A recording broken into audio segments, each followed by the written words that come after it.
Constructors are basically used कि आप किसी पर्टिकुलर ऑब्जेक्ट सब जब हम क्रिएट करते हैं तो वो एक ब्लॉक ऑफ मेमोरी आपके लिए लोकेट करके रखते हैं। वो एक कंस्ट्रक्टर का काम होता है, यानी आपके मेमोरी को ऑक्यूपाई करने का अगर हम एक काम देते हैं कंस्ट्रक्टर्स को।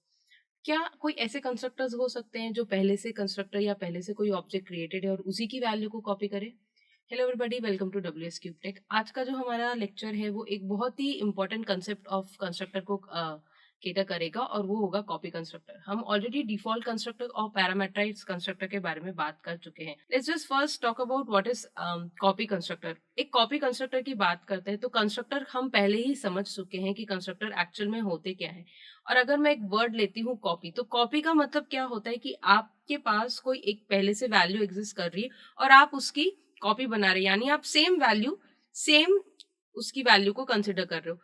दैट मीन्स अगर आपने कहीं ना कहीं, जैसे हम बोलते हैं फोटो कॉपी कर रहे हैं, तो आप क्या कर रहे हैं, आपके पास एक पेपर है, आप उसकी मल्टीपल कॉपीज बना रहे हैं which has the same value, exactly the same value जो आपके पास पहले कॉपी थी।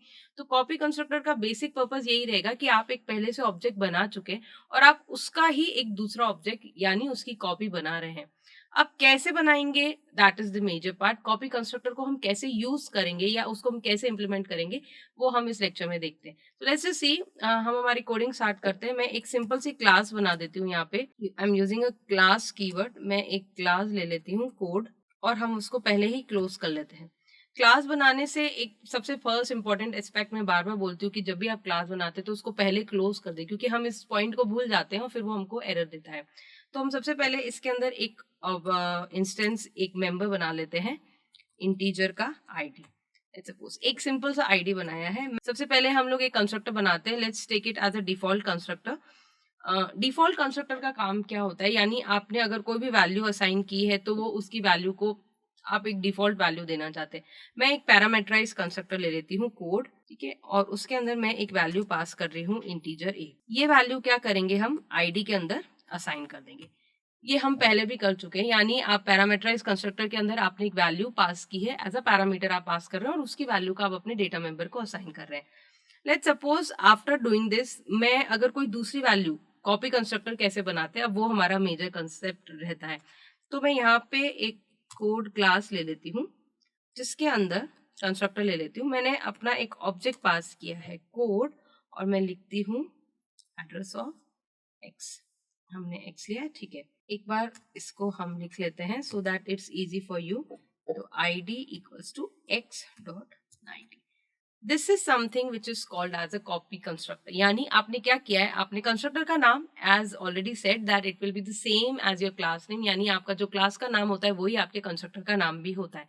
अब आपने उसके अंदर क्या पैरामीटर को पास किया है, आपने एक क्लास का ऑब्जेक्ट पास किया, लेकिन आपने उसके सामने एक एम्परसेंड का सिंबल यूज किया है, यानी आप उसकी कॉपी या जो भी उसकी एड्रेस है उस पर्टिकुलर एक्स का, इसको हम ऐसे समझ सकते हैं कि आप उसका एड्रेस सेंड कर रहे हैं और वो ही वैल्यू, उस एड्रेस पे जो भी वैल्यू है वो आप इस पर्टिकुलर ऑब्जेक्ट के डेटा मेंबर में असाइन करेंगे। इसको याद रखने का सबसे सिंपलेस्ट तरीका यही होता है कि आप इसके अंदर एक क्लास का ऑब्जेक्ट पास कर रहे हैं, लेकिन उस ऑब्जेक्ट के आगे आपने एक एम्परसेंड सिंबल को यूज किया है। ये आपका कॉपी कंस्ट्रक्टर, ये इसका डेफिनेशन होता है, यानी कॉपी कंस्ट्रक्टर को आप कैसे बनाएंगे ये इसका डिस्प्ले होता है। लेट्स सपोज मैं इसके अंदर एक और प्रोसेस बता देती हूँ। जैसे एक हम लोग प्रिंट भी कर देते हैं वैल्यूज को, तो हमें पता रहेगा कि ओके ये वैल्यूज आपने असाइन की है। सी आउट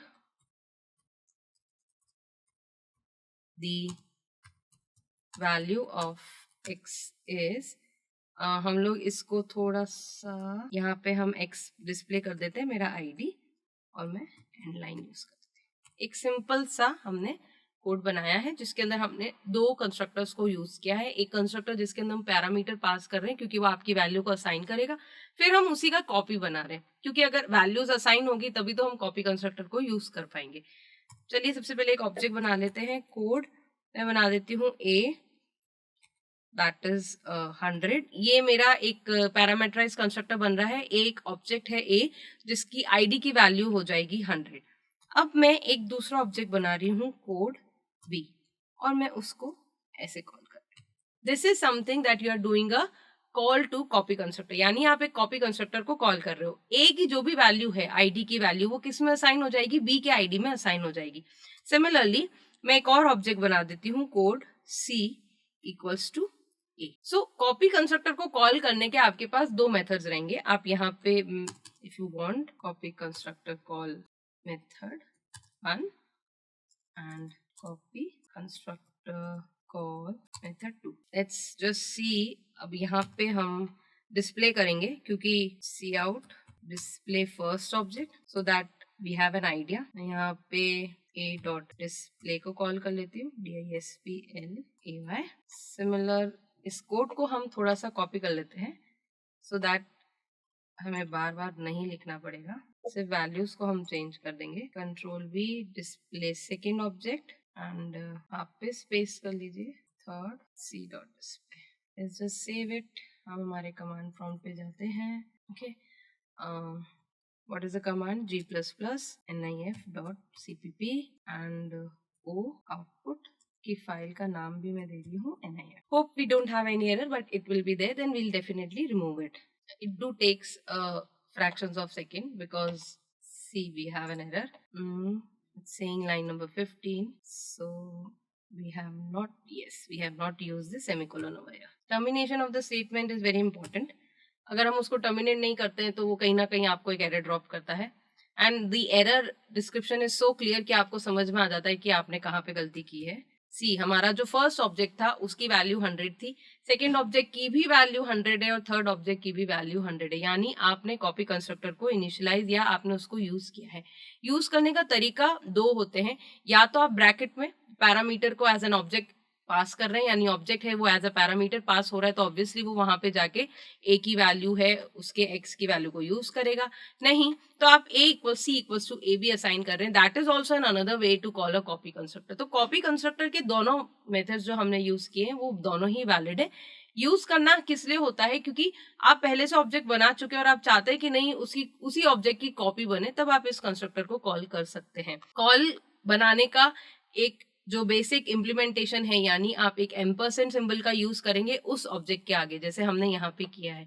क्योंकि इसके अंदर आप एक ऑब्जेक्ट पास कर रहे हैं, एक क्लास का ऑब्जेक्ट पास कर रहे हैं, तो आपने उसकी कॉपी के लिए आपने उसके आगे एम्परसेंड सिंबल को यूज किया, तो ये एज इट इज जो भी कॉपी होगी आप इसके अंदर बनाएंगे।